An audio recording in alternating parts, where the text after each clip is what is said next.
About a year ago, I found myself complaining an awful lot. I feel like in most of my videos, every time I washed my hair, it was, my hair isn't clumping well, it's not being defined, it's not springing up like it should, I'm getting more frizz, and the list went on and on and on. And it went on for a couple of months, and I found myself worried that, I don't know, is this it? Is this like my hair has changed texture and it's never gonna go back to the way it was? And I was legitimately concerned about it. Like, if you're in the wavy curly hair community, you know what I'm talking about, but you have a few wash days in a row where it doesn't behave and you're like, it's just over for me. I know it's a little dramatic, but that's how I felt. And it took me a few months to realize that it was mostly just the weather. Where I live, when it gets really cold outside, which tends to be in about January is when it starts to just dive down, things get very, very dry. The air is dry, and that leads to a dry scalp, it leads to dry skin, it leads to dry hair. So this year I set about kind of trying to figure out a routine to at least help minimize the damage, if you will. So today I'm going to talk about that routine that I did. Like I said, this is for both dry scalp and dry hair. I'm going to go step by step through this. Definitely feel free to pick through and pick the things that work best for you. So that being said, let's go ahead and get into this. If you are new to my channel, hi. My name is Lena and welcome to my bathroom. And if you do like content like this, please do like and subscribe. It helps me out a ton. I tried to pick as many budget-friendly products as I could for this routine because I really wanted this to be available to as many people as possible. You can definitely substitute these products for anything that you want. That being said, I will be linking all of these products down in the description box below. In order to have time to do this entire routine, I actually have to sit my daughter on the counter, have her just play up here while I do this. There may or may not be bloopers at the end of this because she was being really freaking cute today. That being said, so the first thing that I actually do is go in with an oil. So I'll split my hair into 3 and start on the bottom. The oil that I used today was the Not Your Mother's Curl Top Scalp and Hair Treatment Oil. I took a few drops of this on my palms, worked them together to help it spread more easily, and then worked it through that bottom section. I started doing this a little bit more recently, and I don't do it for every single routine, but I've heard a lot of influencers on YouTube and Instagram talking about how this is how they start their routines when it's dry. It's made such a huge difference. The reasons for that, the first is that if you're struggling with breakage, using an oil on dry hair is going to help you work through knots and tangles because a lot of these hair oils do have a lot of slip. That being said, you don't want to go in with too much of these oils. Like I said, it was just a couple drops on my hand. You don't want to just saturate your hair or it's going to be really hard to wash out. The other thing that this does is it does help to protect your strands. They don't necessarily add moisture to your hair, but they do help trap it into your strands so you're not losing as much. And when you're getting in the shower, going in with your shampoo, that can lead to moisture loss. Step number 2, and this is why it's really important for me personally to section my hair, is I go in with some sort of scalp tonic or scalp serum. So the scalp serum that I used on this particular routine was the Pacifica Scalp Love Rosemary Mint Serum. I know I'm really, really lucky to have this particular problem, but when it comes to my scalp, it's infuriating. So I actually have rather high density hair, which means any sort of scalp treatments applying to my scalp is so difficult. It's really hard to get down to my scalp. So by doing it in sections, going in with the oil in the bottom section, then going in with some sort of scalp tonic on that bottom section, then moving up, it's really helpful. So this says that it's going to help detox and loosen buildup while soothing and hydrating your scalp. This particular serum is meant to be applied before you wash your hair. You're supposed to leave it on for a little while and then you are supposed to shampoo it out. So this particular bottle does come with a dropper. You get that dropper and then you apply it to your scalp. Like I said, I have a lot of hair, so it's really hard to get that dropper down to my scalp. So going in sections is really important. So I did do that on the bottom section. Then I moved on to the middle section, going in with that oil again, working it through my strands, using it to detangle, brushing it through to help distribute, and then going in with the serum and then doing the same on the top. After that was the wash routine. So how long you leave these in your hair is really up to you. It really just depends on the time you have. When I've done this in the past, I really only have about 20 to 30 minutes. This time I tried to do it a little earlier because I wanted to leave it on longer. So I managed to get about an hour on. And then I did hop in the shower. Now, if you do not have time to do this step 1 and step 2, your first step in your routine could actually be hopping in the shower and going in with a conditioner first. This acts in a very similar way. It's going to help protect your strands from the shampoo and help to remove knots and tangles before you go in and work your hair up. I know a lot of people like to do this partially just because shampooing can introduce more knots and tangles into your hair as well. So by detangling with conditioner before going in with the shampoo, you don't have to worry quite as much about that. The downside of that is you still have to condition after shampooing, so you're going through twice as much conditioner. That being said, for this routine, I hopped in the shower next and went in with my shampoo.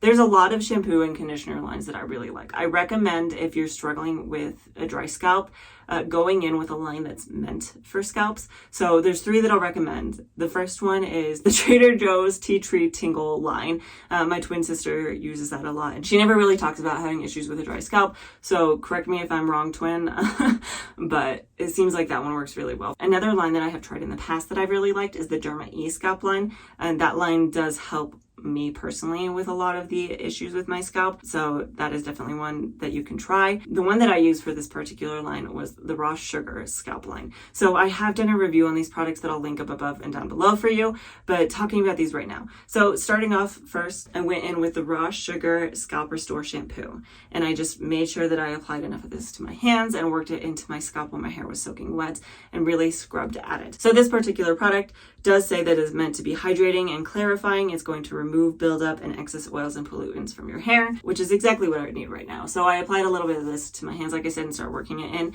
And then I did actually go in with a brush. Now there's 2 types of brushes that you can use. This first one that I used is a Tangle Teaser brush. It's meant to be a scalp exfoliator. You're going in and scrubbing your scalp. You're going to help remove any dead skin that's on your scalp. It's also going to help remove any buildup from products and things like that. And it just feels really nice on a dry, itchy scalp. So I used that and worked through my hair and just really scrubbed at it. You can definitely go in and do a double cleanse, but you have to be very aware of what your hair's wants and needs are at the time. If your hair is really, really dry, a double cleanse might not be the best idea. If it doesn't completely lather the first time, especially when you're going in with an oil before your routine and your shampoo is just really not getting much of a suds, you may have to go in and do a double cleanse. For me on this particular routine, I did do a double cleanse because I just didn't feel like my scalp was clean enough the first time. And sure enough, the second time around, I got a lot more of a lather. And then on this particular round, the double cleanse, I went in with a second type of brush, which is kind of just your normal scalp brush. These have gotten pretty popular. I'll link all of these down below. And I just use that to really work at my scalp as well. And then I rinsed all of that out. Now, again, this is a step that really just depends on your particular needs, but the next product I went in with was a scalp mask. The particular mask that I used was the Raw Sugar Pure Scalp Therapy Scalp Treatment, which says it's going to gently purify and moisturize a dry scalp, remove flakes and product buildup to detoxify and rebalance at the root. So I made sure to take a little bit of this hand, work it through very, very thoroughly. It's very thick. I want to make sure I can apply it to my scalp, especially like I said, I have high density hair. It's kind of hard to get things at my scalp. So I really worked at this, made sure to try to get it every single spot on my scalp and massage it in. Now, this particular product says that you're supposed to shampoo, condition, and then put this on for 5 to 10 minutes. I don't got time for that. So I started using this by shampooing and then applying this and then going in with my conditioner while it's sitting on my scalp. And that has made a huge difference. So like I said, I used that, I applied it to my scalp, and then I went in with my conditioner. The conditioner I used was the Raw Sugar Scalp Restore Conditioner, which says it's going to be soothing and healing, which is going to help restore balance for a healthy scalp with full, wonderfully renewed hair. Now, this doesn't ever say anywhere on the directions whether or not you can apply this to your scalp. It says it's supposed to be for a healthy scalp on the front.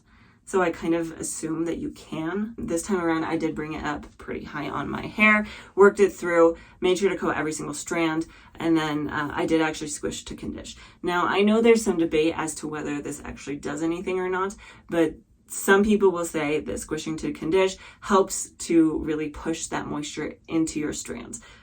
And I don't think it hurts. So I decided to go ahead and do this for this particular routine, squish to condition, and let this sit on my scalp while I finished my shower routine. I think I ended up leaving that mask on my hair for, I want to say it was probably about 7 minutes before very thoroughly rinsing this all out. The thing I want to touch on before I move on to the styling routine when it comes to your shower routine is to just be conscious of the temperature of the water you're using.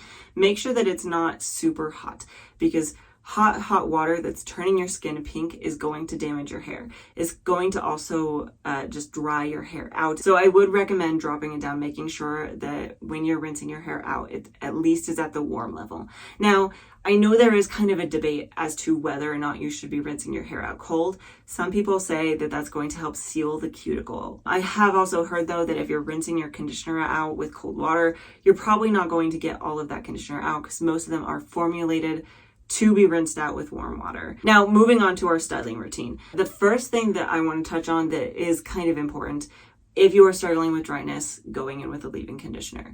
Depending on the needs of your hair and the rest of your routine, that's going to make a difference as to which leave-in conditioner you're going to pick. Do you need one that's a lot more moisturizing or one that's pretty light? So today I chose one that was pretty light. And I went in with the Hask Curl Care 5-in-1 leave-in spray. So this is a spray, which means it is going to help with moisturizing, but it's a little bit of a lighter weight product. And because it is at 5-in-1, it has a lot of benefits. So they're saying the benefits here, it's going to help detangle. It's going to give you 24 hours of frizz control. It's going to seal in moisture. And then the one that I was looking for, it's going to give me thermal protection. And then as well, because it's giving you that moisture, it's going to soften and add shine. But because this has heat protectant in it, that is a big positive for me when I'm looking for a leave-in conditioner. But what that's going to do is if you're using a blow dryer, a straightener, a diffuser, anything with any amount of heat to it, it's just going to help protect your hair for the rest of your routine. That being said, I did go on about the rest of my hair routine in a normal way. I'll leave a link up above to my normal styling routine so you can check that out if you're curious how I get these results.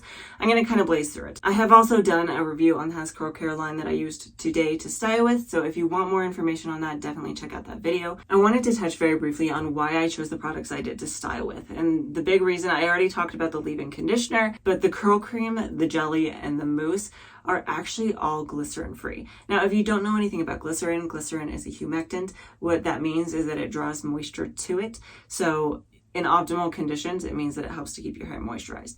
That being said, in humid environments, it can make too much moisture come to your hair, which causes frizz. In really dry environments, it can actually leach that moisture from your hair because it has to get that moisture somewhere, so it will pull it out of your hair, which is definitely not what we want right now. So a lot of people will try to avoid glycerin when it's really dry outside. Now, I know there is some debate because a lot of companies do keep this in mind when they're formulating their products, and they do really try to introduce other things in there that are going to counterbalance that glycerin, so it's not going to have as big of an effect. But sometimes it is just better to play it safe than sorry. If you've really been struggling and you're really having a hard time keeping your hair moisturized and happy and healthy, you might try reaching for products that don't have glycerin in them. The next product that I went in with was the Hask Curl Care Curl Defining Cream. This is going to help me with more frizz control, and it's also going to help with hydration. And then the most important thing for me, especially when I'm struggling with this in the winter with my hair just being really weird and not wanting to behave, it's going to clump my hair together, give it more definition, give it more shrinkage, things like that. I went in with a little bit of this on the bottom section because I start these all by sectioning my hair into 3, going with a little bit of that. And then I went in with a Hask Curl Care Curl Shaping Jelly. This is a gel. It's going to help define your hair. It's going to help control. It's going to be reducing your frizz as well, and it's going to make your style last longer. I like to work these through my hair and rake them through. I did notice this does make my hair feel like it's kind of dry when I'm applying it. But after all is said and done, my hair does feel very soft. So it's a very temporary feeling. So I work this through my hair and then I go through and define with my brush, working all the way up to the top of my head. After brush styling, I go in with a perfect hair care towel to microplot my hair. And then I do actually go in with the Hask Curl Enhancing Mousse to add a little bit of extra hold to my hair as well as a little bit of extra volume. I take a little bit of this in my hands and scrunch it in my hair before moving on to diffusing. Now, at this point, it really just depends on your preference. I do recommend trying to diffuse when it's really dry outside. You're really kind of helping to seal your strands and just protect them from that moisture loss. So I did go in with my diffuser and diffused for probably about 20 minutes. Another thing to keep in mind again here is just that if you're diffusing your hair, using any sort of heat tool on your hair, keeping the heat down as low as you can possibly go, because that heat is gonna, again, damage your hair and it's going to dry your hair out. So I tried to keep this on a lower heat most of the time, especially because right now specifically my scalp is just so sensitive. It does not like that heat at all. So lower temperature it is. When I finished diffusing my hair, it was probably about 90% dry. I did go in with the Curl Keeper clips that I talked about last week to try to give me a little bit more volume. That being said, especially with my sensitive scalp, and if your scalp is even more sensitive than mine is right now, these pointy tips to them can be a little uncomfortable on your head. So that being said, I applied those and let my hair finish air drying the rest of the way, came back after my daughter went down for bed, and went to fluff and scrunch my hair. Now here's the other thing. When you are at the end of your routine, if you've gone through some sort of wavy curly hair routine, and I really do recommend using an oil. You don't want to use a ton. If you have fine hair or short hair, maybe 1 drop. Wavy hair, a little bit less. I go in typically with about 2 drops, work them between my hands, and smooth it over my hair. This is going to have the same benefits that you're going to get when you use it at the beginning of your routine. It's just going to help seal your strands, seal that moisture in, help keep them protected and healthy. And then it's also going to help add a little bit of shine if that is something you were looking for. So I just went in with the same one that I used at the very beginning of this routine, the Not Your Mother's Curl Talk oil. And these are my final results. There will be a 360 curl tour at the very end of this video if you want to see what my hair looks like from all different angles. So I want to share some thoughts and opinions here. After going through this entire routine, I do think this helps me. It helps me feel like my hair is softer at the end of the routine. It's more moisturized and things like that. However, I am noticing a lot of frizz more recently, and I am still noticing a lot of stretching and scraggly pieces on top, which kind of leads me to believe that it might just be time for a haircut. And that is definitely a good tip for anybody out there who has tried everything and it's still not behaving. You may just need a haircut. That might be next week's video. That being said, overall, I do think that this helps kind of maintain the health of my hair and my scalp a little bit as well. Overall, my scalp has definitely decreased in itchiness since this morning. So that is definitely a big positive for me. Now, that being said, one thing I did want to touch on before signing off here is things like these. You saw nothing. These 2 products. So I have the Dove Amplified Texture Scalp Tonic and the Garnier Fructis Pure Clean Hair Reset Hydrating Serum Dry Scalp. So I've been trying these kind of products more recently. I did use up this Dove Amplified Textures a while back, and then took what was in this bottle and put it in there because this applicator works so much better for my hair.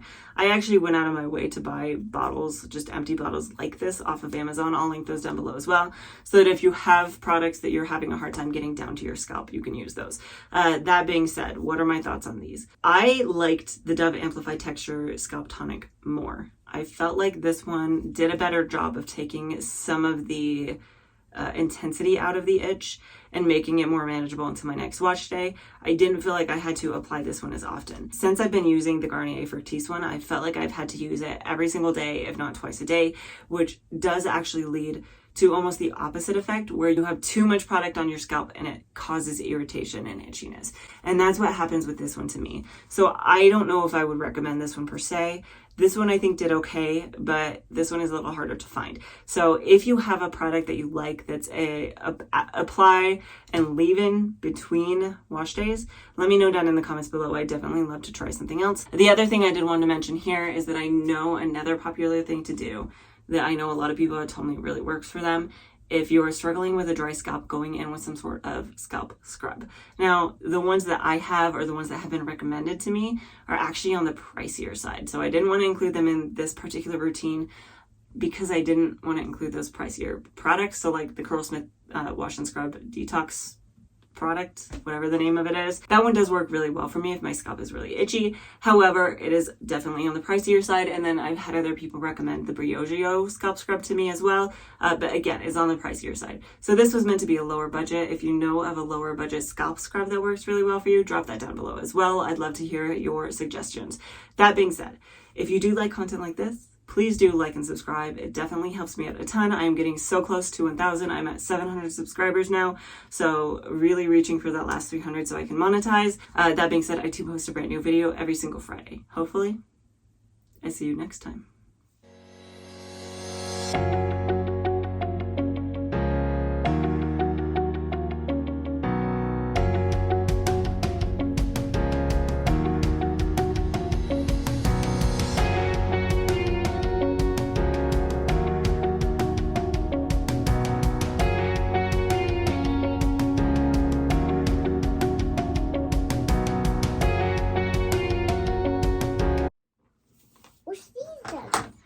They're called bobby pins.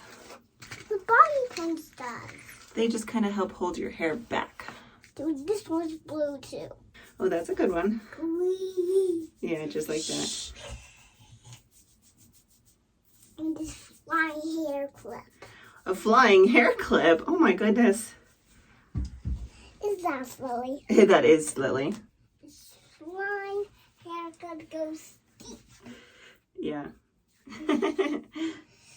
Stick to the selection.